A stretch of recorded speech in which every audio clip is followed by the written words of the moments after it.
principally, we have become unconscious of our consciousness. We are utilizing it all the time, but unconsciously.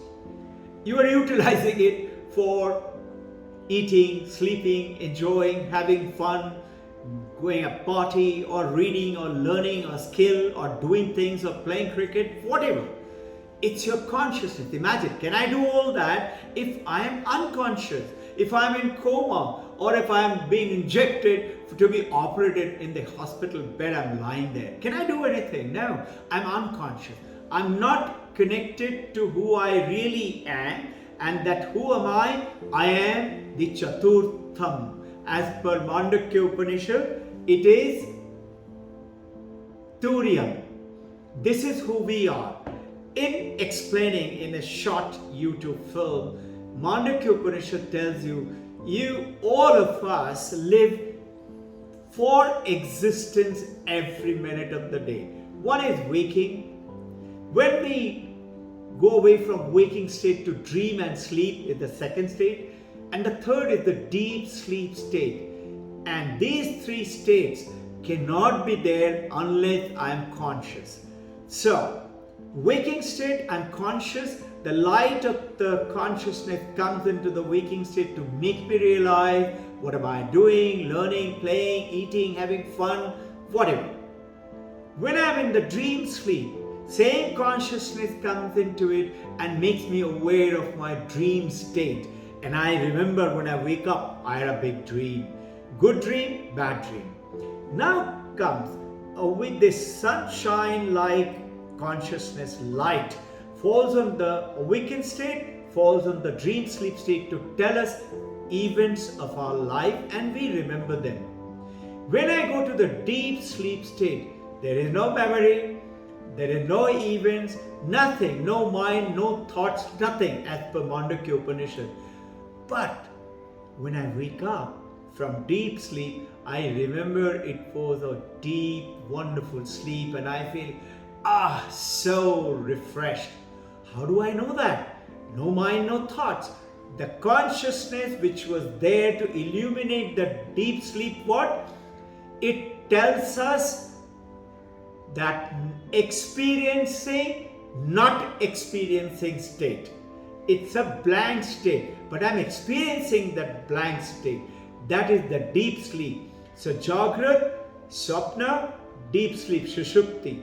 And now comes the Turiyam, the fourth state, which is the consciousness.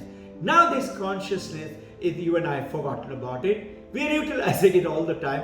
Reminds me of a beautiful story. A washerman is to collect the clothes from the town and the villages and go down to wash his clothes. And he would wash the day, dry it up and come back. While washing, he used to use a nice stone to scrub it clean. You should watch them, what they do in the Dhobi Ghat. However, one day he felt, I like this stone. He used to leave it there in his Dhobi station and come back. And those days, nobody picked up anybody's thing. One day he thought, let me take this stone. I like it really. Let me check with my vegetable friend. He is more wise. And he shows that vegetable friend said, I like it very much.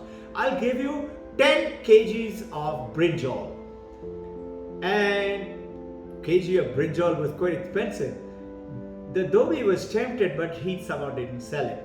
As the story goes, he goes to his utensil guy who sells in Bartan. Then he goes to his clothes shop, and each one wanted to buy it for a little better price, but he didn't sell it. Then he went to the gold shop. Gold shop said, it looks very expensive. You take advice from my friend, the diamond merchant. And the Dhobi washerman goes to the diamond merchant. Diamond merchant says, my God, you got the costliest diamond I ever seen. And he gave crores of rupees from the diamond merchant, honest diamond merchant. Think, the washerman, all suffering, all pain of life is gone. This is what I meant by in my reel. Things do not change in our life. We change ourselves to make our life better and freed up from all suffering. And that is what? Become aware, become conscious. Whatever you're doing, you're breathing in, exercises, and breathing out. In your meditative state before, become aware, cool breath going in, warm breath coming out. Become aware with your eyes closed. Become aware, I'm sitting. Whatever you're doing, become aware. Become aware of. This is the representation what I talked about. These are the 5 senses with which we experience the world. You can see me and hear me with your eyes and the ears. There are 2 senses. The 5 senses bring the world to us.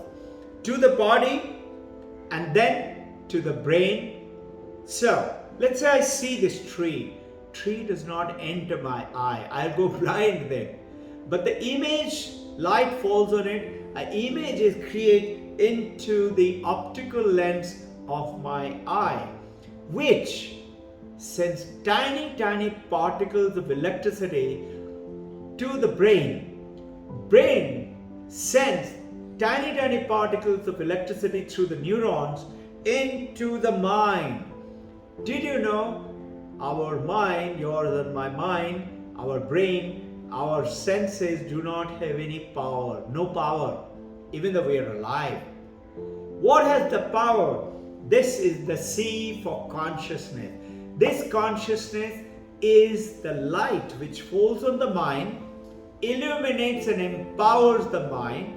Mind sends the power to the brain. Brain sends the power to the 5 senses. Senses go down to the world and bring the world back into you, and that's how you experience the world. World doesn't change. It is you change to change the world to make it more successful. Now, what is this C for consciousness? As per Taittiriya Upanishad, Ishvara, God, those who believe in God, those who don't believe in God. Do you believe in yourself? Of course, I have no doubt that I exist. So believe in yourself or believe in the God or the nature, the cosmic unified field as a scientist, whatever you call. It is that consciousness, as per Vedanta, is the creator of this whole universe. Now, consciousness has got tremendous power. It can do anything. Can't it create a little world for you? Which world you want? It is that world, this consciousness. A metaphor would be a good example. Imagine this is the sunlight, and this mind is the moon, called the reflective consciousness. Notice, reflective consciousness. Now, the moon does not have its own light. The sun's light, we all know that, falls on the moon, which at night comes onto the earth and illuminates the earth for us to see the moonlight. But we never look at the moonlight and say, what beautiful sunlight. Have you ever thought of it? We never say, what beautiful sunlight. We say, what beautiful moonlight. Why? We are unconscious of our consciousness. We are unconscious of the sunlight, though we know technically, theoretically, it is the sunlight, but we are unconscious.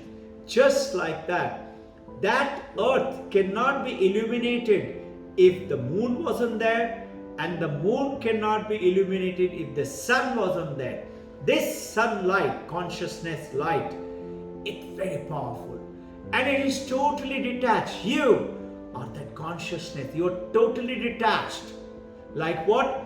Think, a sunlight falls on a dirty something on the road. Dirty portal, dirty something. Does the sunlight get dirty? No. Nor do you. You come across dirty some stuff. It doesn't pollute you, the true you. Your body and the mind may, but that's not you. So remember always, who am I? Now, sunlight falls on pitcher of wine, whiskey. But the sunlight doesn't get drunk. Sunlight falls on the holy river Ganga. Sunlight doesn't become holy. Sunlight is ever detached. So is yours and my consciousness. So things in the world do not change. It is we change and become aware, align ourselves through the meditative sankalpa. Most important in that, this is called a paradigm shift. shift the paradigm and change our world. How? By doing ethical manifestation. Ethics. What is it? First principle. Even in a joke, don't tell a lie. Second principle. Do not find fault with people. You may find fault with your own self to rectify and become better. Do not ignore that supreme power of compassion, care, welfare for the other people. So if you want something in your life, carefully with compassion, give it to others. I wish you good luck for a great change.